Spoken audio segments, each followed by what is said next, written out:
dengan tuntutan rakyat, pemerintah yang bersih. Siapa yang tidak patuh, saya akan tindak.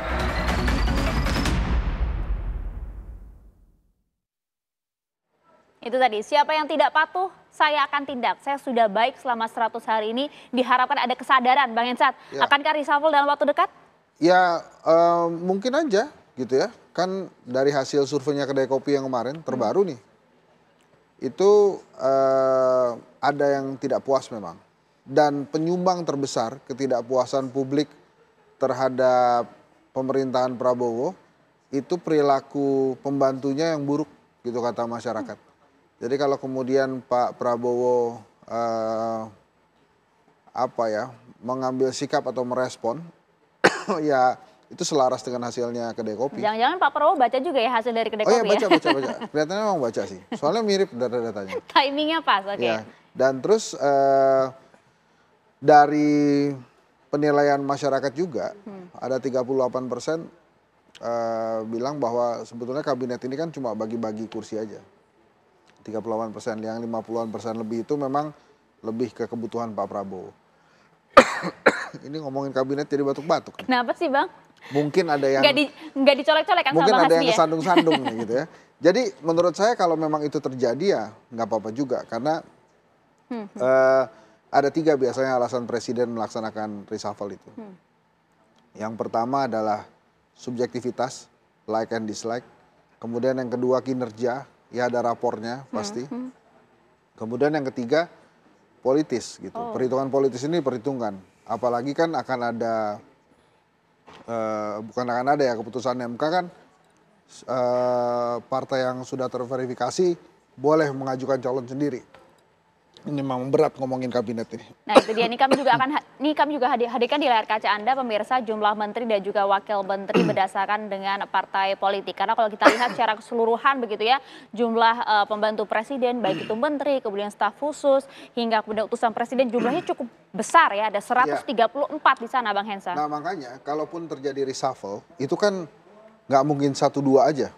Kan masyarakat, Anda yakinnya kan besar-besaran nih reshuffle ya? Lah ini anggotanya gede. 100-an lebih gitu. Kalau cuma 1-2 aja kan nggak kerasa. Waktu Pak Jokowi aja kan minimal 3-4 menteri. Tapi kan itu sedikit, 34 gitu. Pak SBY juga sedikit. Kalau ini kan banyak.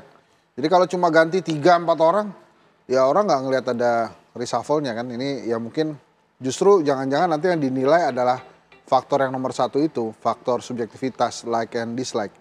Nah sebetulnya misalnya Wamen ya. Wamen ini kan adanya tuh pertama di zaman SBY dan itu untuk karir ASN. Jadi setelah jadi dirjen, kalau masih ada umur gitu ya, mereka bisa naik jadi wakil menteri itu. Tapi di era Pak Jokowi kan jadi jabatan politik. Nah di era Pak Prabowo, jabatan politik juga. Bahkan lebih-lebih gitu, ada beberapa kementerian yang mungkin tidak terlalu strategis punya wakil menteri lebih dari 1, bahkan ada yang 3 gitu ya. Sehingga ini gede banget gerbongnya.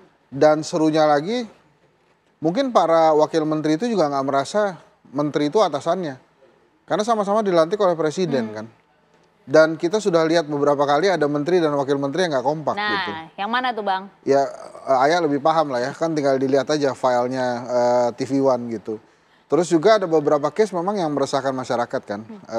Yang tadi kalau dari hasil survei yang Kedai Kopi, perilaku menteri yang buruk. Dari di demo oleh ASN, hingga yang awal-awal misalnya langsung minta anggaran besar atau menggunakan kop surat. Terus kemudian ada case pagar laut yang terakhir. Itu dia Bang, sebelum kita bahas ya bagaimana kemudian rapot merah maupun juga rapot hijau dari para menteri di Kabinet Merah Putih, kita coba dengarkan terlebih dahulu pernyataan dari Presiden Prabowo. Betulkah kemudian sinyal-sinyal reshuffle ini nampaknya tidak akan 1-2 menteri saja yang diganti? Kita dengarkan berikut ini. Jadi begini, kita ingin rakyat menuntut pemerintah yang bersih, yang benar, yang bekerja dengan benar. Jadi saya ingin tegakkan itu, ya. Jadi kepentingan hanya untuk bangsa rakyat, tidak ada kepentingan lain. Yang tidak mau bekerja benar-benar untuk rakyat, ya saya akan singkirkan. Ya, mau lebih jelas lagi? Ya, oke. Terima kasih.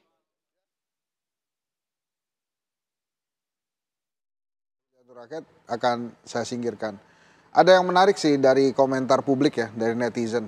Dia mengatakan bahwa Pak Prabowo ini dibantu oleh alam dalam menyeleksi pembantu-pembantunya.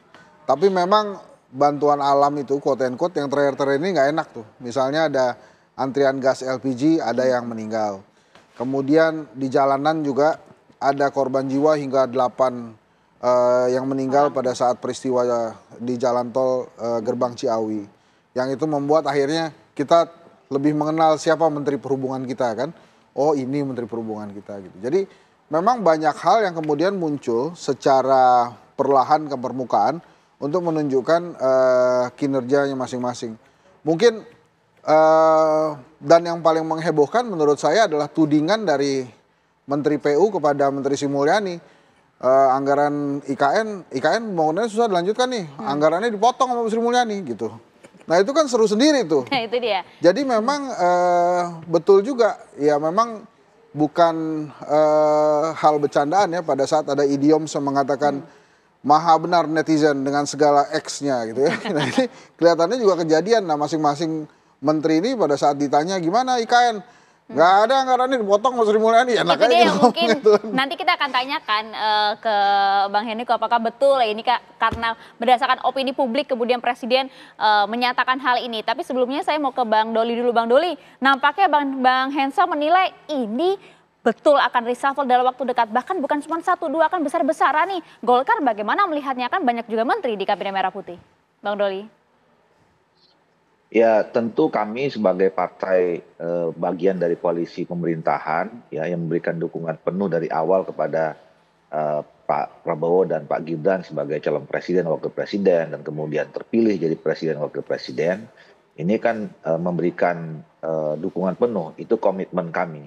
Termasuk apa yang dilakukan dan akan apa yang sudah diambil dari kebijakan.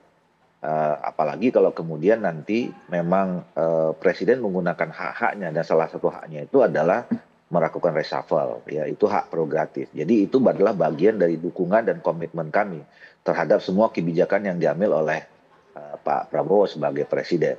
Jadi kalaupun pada akhirnya nanti ada reshuffle, ya itu memang kewenangan dan hak presiden yang memang tidak bisa dihalangi, suka atau tidak suka, mau tidak mau ya kita harus semua terima gitu ya. Nah, tinggal persoalannya adalah tentu Pak Presiden mempunyai pertimbangan sendiri kenapa harus dilaksanakan reshuffle dan kemudian kapan itu dilaksanakan reshuffle kabinet itu dan kemudian siapa-siapa saja yang akan diganti dan siapa yang dimasukkan. Tentu Pak Presiden punya standar penilaian sendiri terhadap itu. Dan penilaian itu menurut saya ya, saya kira waktu penilaiannya penuh.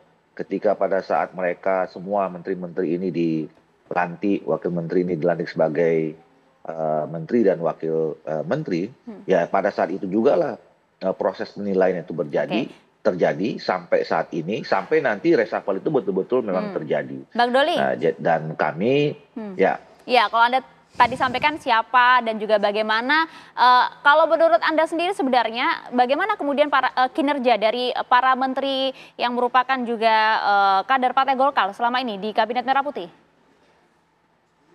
Iya, kami alhamdulillah diberi kepercayaan ya kepada Pak Prabowo untuk membantu beliau di kabinet. Ada 8 orang yang menjadi menteri, ada 3 orang yang menjadi wakil menteri gitu.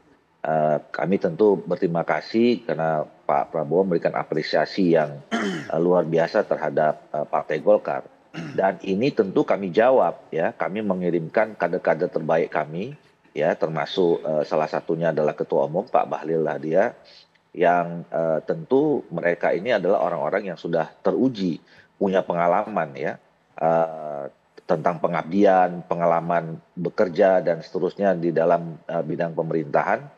Dan juga adalah selama ini yang kami nilai di partai memang punya kemampuan untuk bisa diberikan posisi pada pos-pos penting membantu presiden sebagai menteri atau wakil menteri.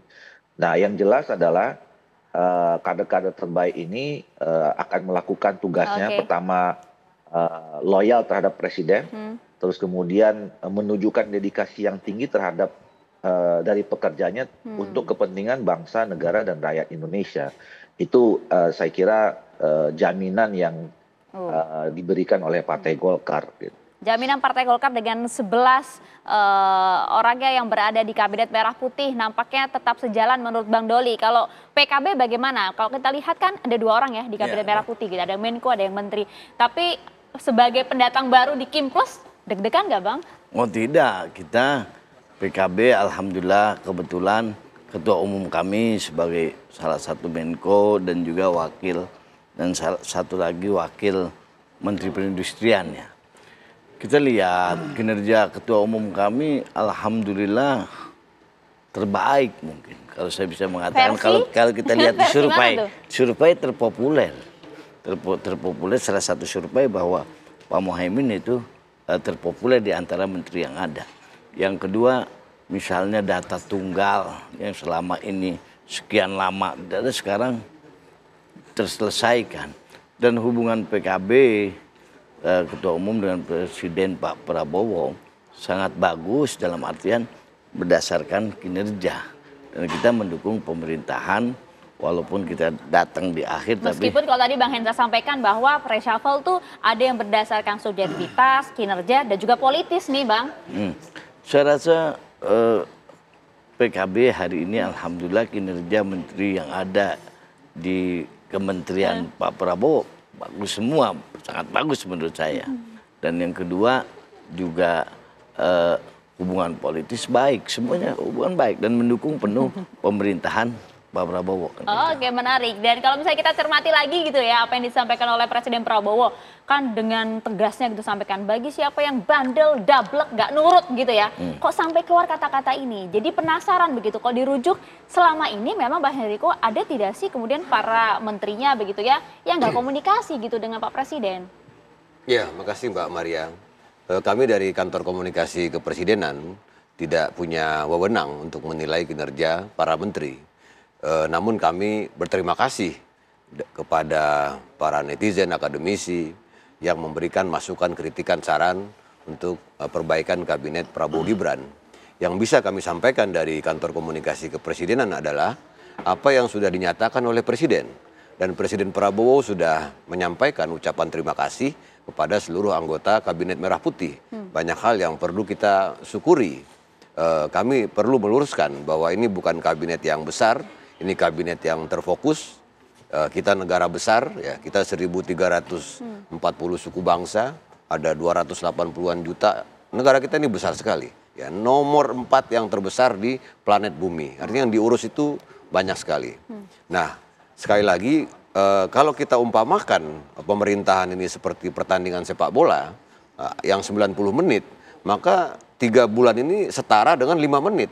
Nah, dalam 5 menit itu sudah banyak sekali yang dilakukan oleh pemerintahan Prabowo Gibran.